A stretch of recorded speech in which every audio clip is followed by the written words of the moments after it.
Share ko lang yung aking setup.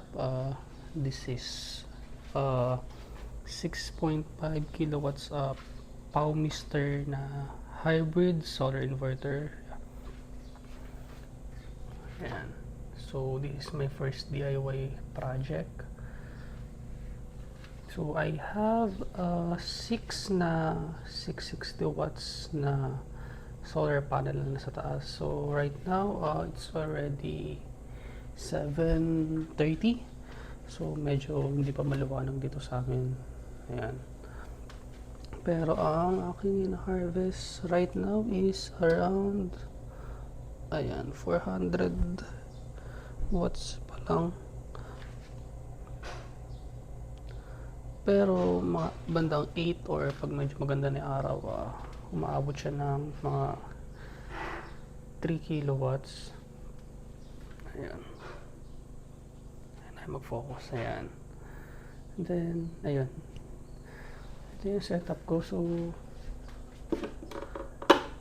this is the DC breaker from the solar panel papunta kay inverter.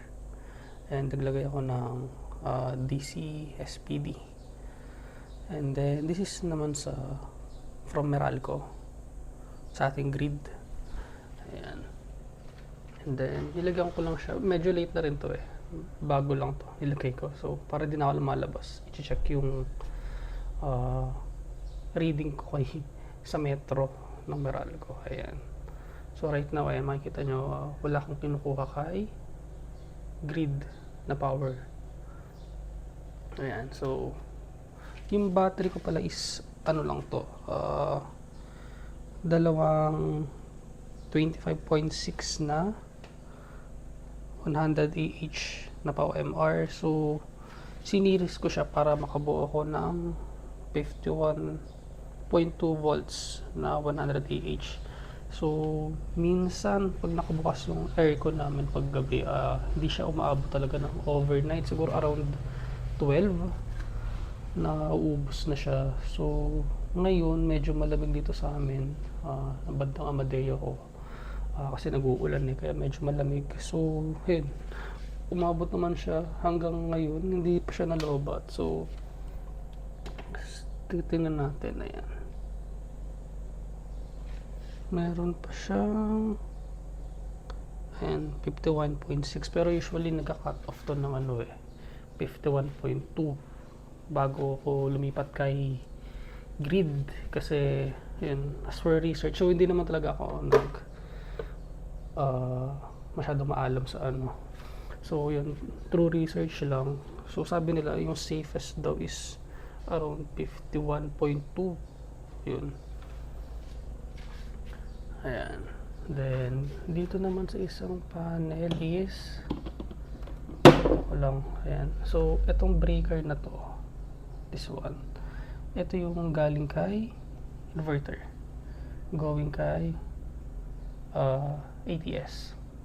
Ayan. Then this is naman yung sa papunta ng load.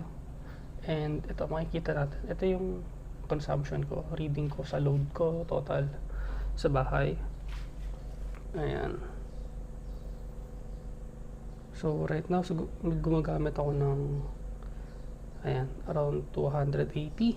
So same lang naman siya dito. Makikita natin sa yung load ko set 345. So medyo hindi naman siya ganun kalayo. Pero usually, ano pala to? Ayan. 265 watts. Ayan. Almost the same naman. So, ito pala ang SPD na to is AC to. AC SPD. So, DIY lang siya. Medyo magulo pa. So, siguro pag may time ako, ayusin ko to. Kasi kinabit ko to nung May 15. Medyo minadali ko lang din para magamit na. Ayun. So far, ang nakukonsume ko pa lang kay grid is 16 kilowatts. Ayan. Then yung total talaga na nagamit ko sa buong bahay, ayan, around ano na, 203. Ayun. So, siguro pag medyo umayos-ayos, nakaluwag-luwag tayo, upgrade tayo ng battery or dagdag tayo ng isa pa, mga dalawang 25.6 volts. Gawin natin itong 200 AH na. Ayun. So, pa-comment na lang if may recommended kayo na pwede pang iayos or idagdag. So, minsan kasi feel ko umiinit siya eh. So, hindi naman umiinit, pero siguro ako lang masyadong ano, pero okay naman siya. So, ilang weeks na din to. So, yun. Update ako siguro mga after a month pag lumabas na yung bill ko. Ayun. Yun. Thank you guys.